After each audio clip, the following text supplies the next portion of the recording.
인프라라는 개념이 굉장히 넓은데 건설 기계부터 해서 원자재, 소재, 산업재 그런 회사들을 한꺼번에 투자할 수 있는 방법이 뭐냐라고 했을 때 제일 좋은 방법은 테마틱 ETF를 찾는 거죠.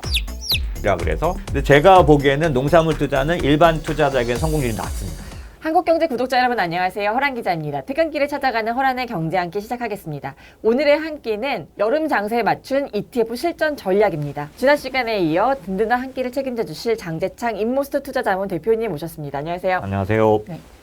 이 여름 실적 장세에 맞춘 포트폴리오를 ETF라는 투자 수단을 통해서 어떻게 짜야 할지를 들어보는 시간을 가져볼게요. 네. 투자의 지도 책에서 보면은 여름 실적 장세에만 투자할 수 있는 것으로 세 가지 꼽으셨는데 신흥국, 원자재, 중소형주를 네네네. 꼽으셨어요. 중소형주를 먼저 그러면 살펴볼게요. 어떤 섹터나 업종에 속한 중소형주가 지금 투자하기에 맞는 건가요? 그럼 섹터를 정하는 건 당연히 시장 비율에 따라 다른데 저희는 반도체라든지 신재생 에너지, 전기차 좀 좋게 보고 인프라 이런 쪽들 좋게 봅니다. 교량을 만드는 거, 그 다음에 트랜스포테이션 관련된 거 이런 것들 포함해서 이번에 바이든이 2.2조 발표할 때 아시다시피 전기차도 발표했잖아요.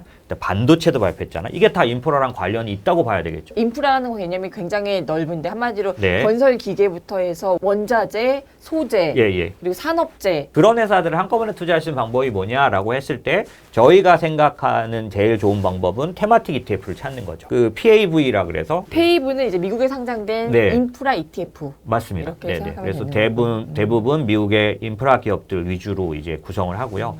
개인이 인프라 관련 기업을 투자할 때 굉장히 좋습니다. 국내에서는 중소형주 이런 섹터에 ETF가 없어요? 저희도 중형주 지수 인덱스가 있긴 있습니다. 근데 저희가 추구하는 건 섹터로 좁힌 다음에 중소형주를 투자하고 싶은 거죠. 만약에 제가 말씀드린 것처럼 신재생 에너지인데 중소형주 위주로 된 ETF를 하고 싶으시면 홈페이지나 이런 데서 소개해서 뭘 보셔야 되냐면 동일 가중 방식이라고 써 있어요. 동일 가중 방식이란 건 뭐냐면 지금 신재생 에너지로 말씀드리면 PBW 같은 건데요. 얘는 한 종목이 4%가 넘지 않게 배정해요. 그러니까 동일 가중이니까 어떠냐면 숫자가 많아질 수밖에 없고요. 대형주랑 중소형주랑 똑같은 비중인 거고. 맞습니다. 네. 이거의 반대 개념은 시가총액 방식이겠죠. 당연히 동일 가중이 되면 뭐가 될까요? 종목이 많아지겠죠. 그러니까 당연히 중소형주가 들어가게 되겠죠. 많이 들어가게 되겠죠. 그래서 이런 식으로 항상 ETF를 찾으실 때 중소형주를 하고 싶으시면 동일 가중을 찾으시면 되고 저희가 지금 투자하는 게 반도체, 2차전지, 인터넷. 국내는 이렇게 세 가지를 하거든요. 그런데 그 세 가지를 담은 ETF는 대부분은 요즘은 코덱스도 있고 타이거도 있어요. 네. 이 두 개가 큰 회사여서 대부분 이제 모든 업종에 있는 거는 요 두 개 정도 돼요. 그럼 요 두 개를 종목을 쫙 늘어놓고 좀 더 많은 기업이 포함된 투자가 더 좋으냐 아니면 우리가 좋게 보는 기업들이 주로 포진된 거가 좋으냐 이런 걸 보는 거죠. 예.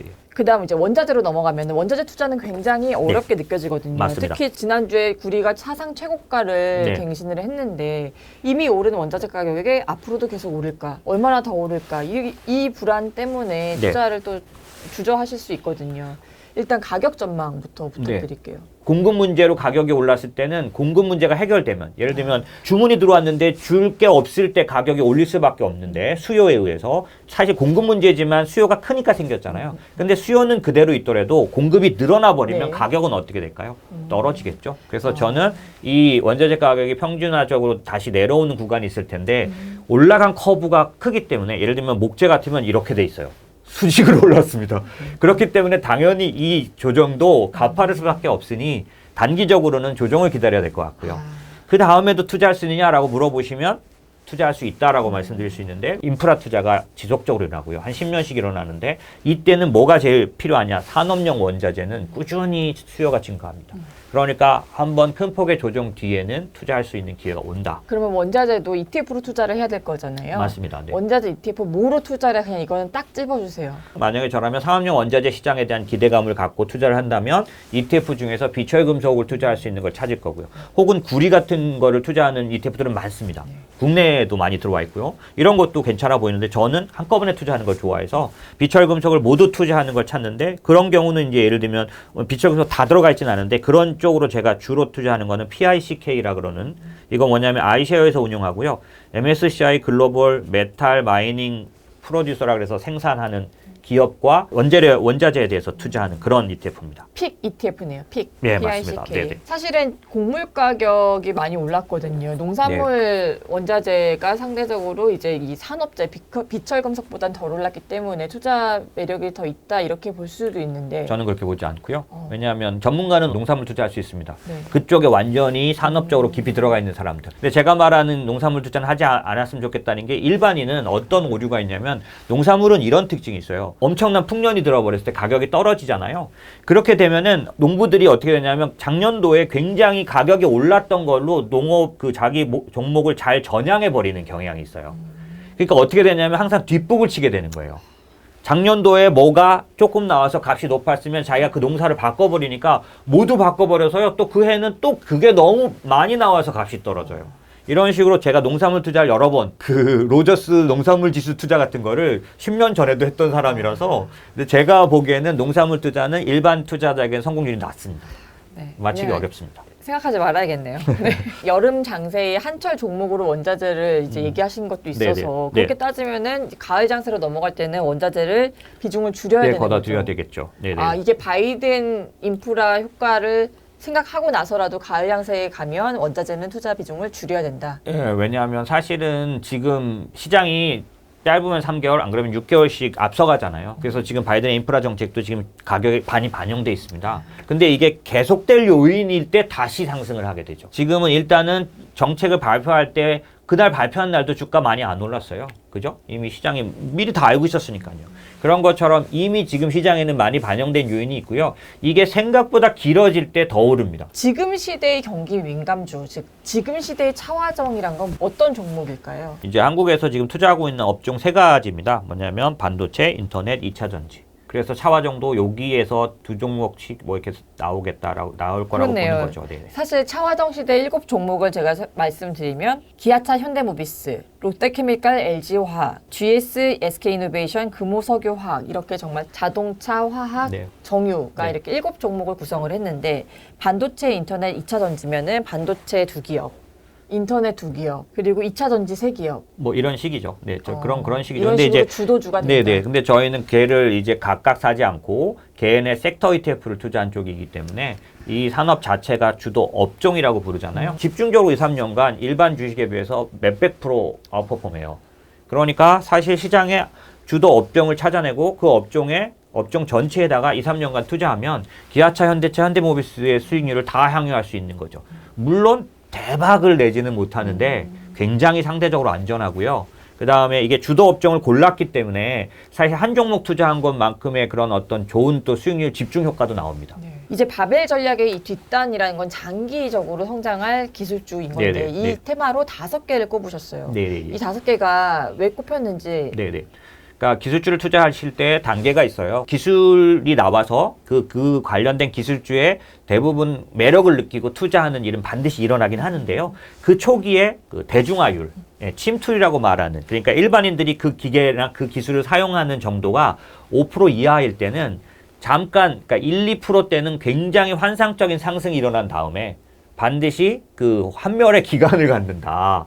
그래서 5%가 되기 전까지 아주 급락을 해요, 반드시. 그러니까 기술주를 투자하실 때 초반에 막 이게 정말 대단하게 알려졌을 때 그냥 사버리면 엄청난 하락을 경험하게 되는 거고요. 비로소 기술주를 투자할 수 있게 된 시기는 침투율 5%부터, 대중화율 5%부터. 그러니까 만약에 지금 전기차 같은 경우에 글로벌리 점유율 그 침투율이 5% 아직 안 됩니다. 작년도에 굉장히 빠르게 성장을 해서 올해 5%를 바라보고 있거든요.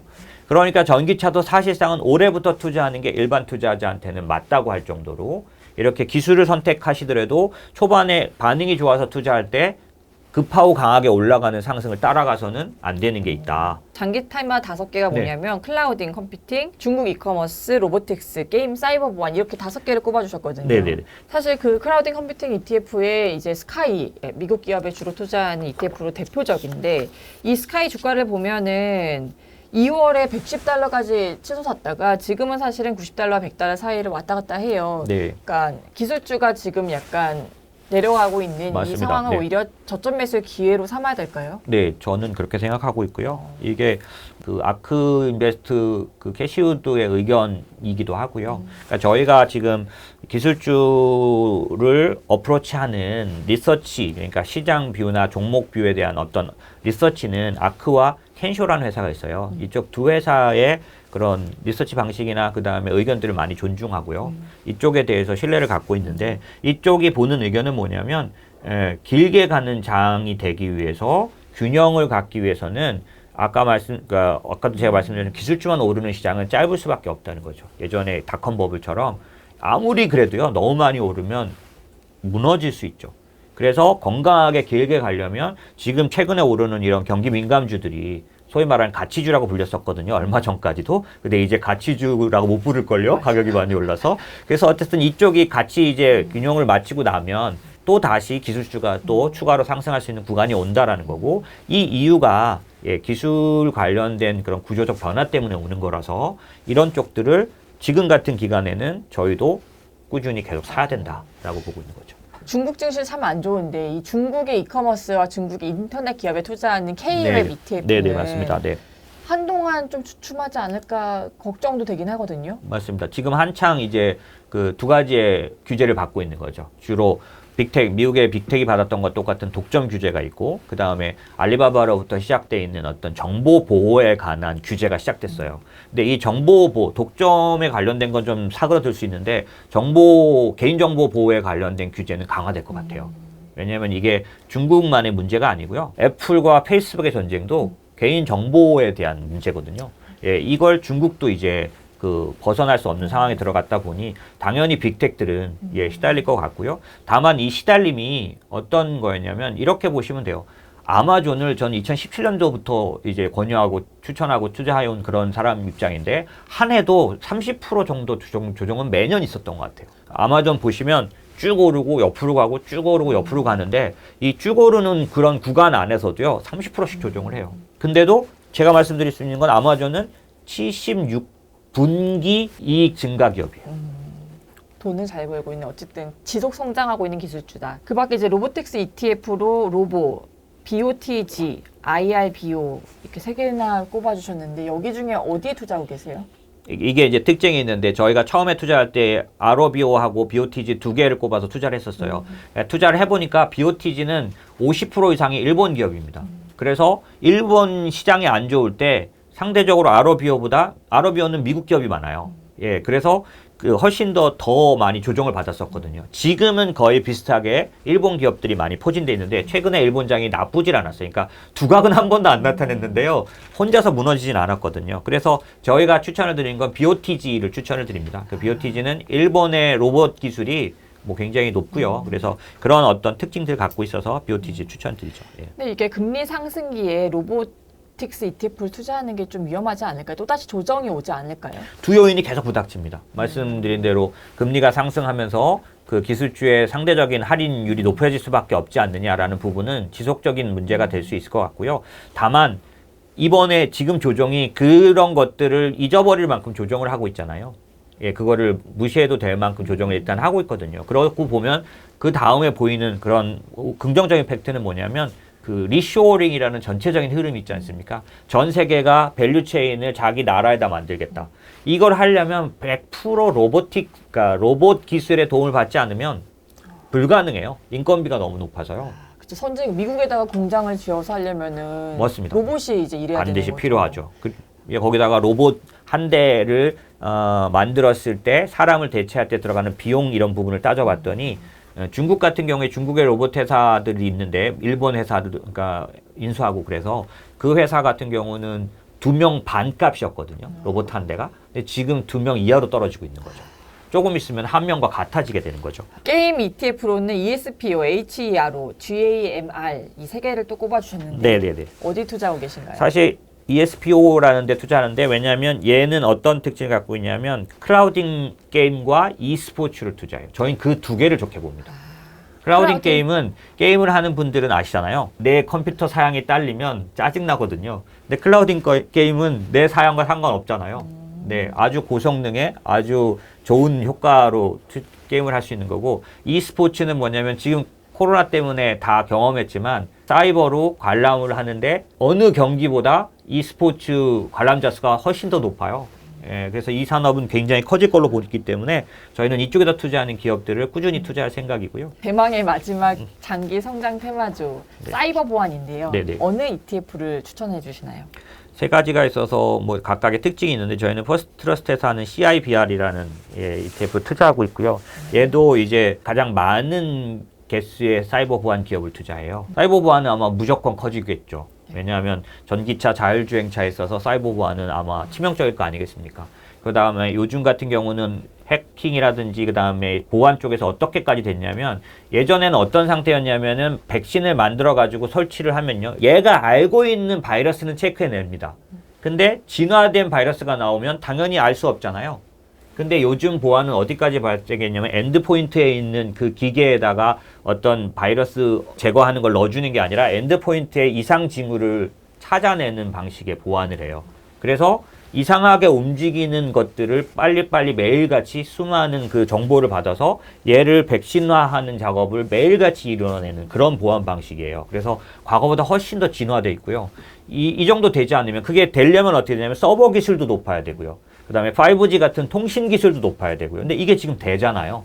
예, 그러다 보니까 사이버 보안 회사들도 생각보다 훨씬 더 커지고 있고, 그 다음에 이거는 클라우딩 컴퓨팅과 연결된 얘기인데, 클라우딩 컴퓨팅에서 가장 화두가 된 게 뭐냐면, 그 엣지 컴퓨팅이라 그래서 서버를 한 군데다 두고 전 세계가 같이 쓰는 게 너무 힘든 거고, 그 다음에 자율주행 전기차도 돌아다니는데 서버에서 받아가지고 하기에는 너무 느려요.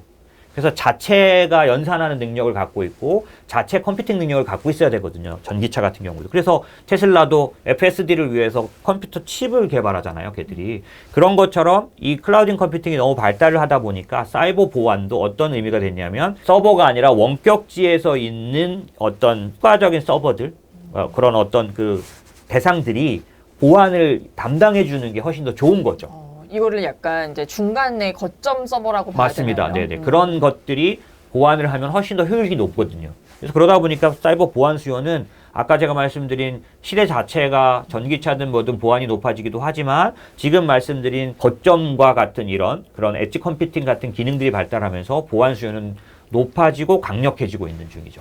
이 5개 테마에 대해서 장기적인 투자 기간을 가지고 삼아야 되는 시점이 오히려 지금 이렇게 조정받는 기간일 수 있다. 맞습니다. 지금 제가 이런 말씀을 드리고 있지만 인기 없을 수밖에 없어요. 아, 왜냐면 지금은 지금 인기 없죠. 네, 왜냐면은 마켓 이벤트를 보면은 자본세 올라가잖아요. 그리고 아마 미국이 얼마 며칠 안 있으면은 소득 신고해야 될 거예요.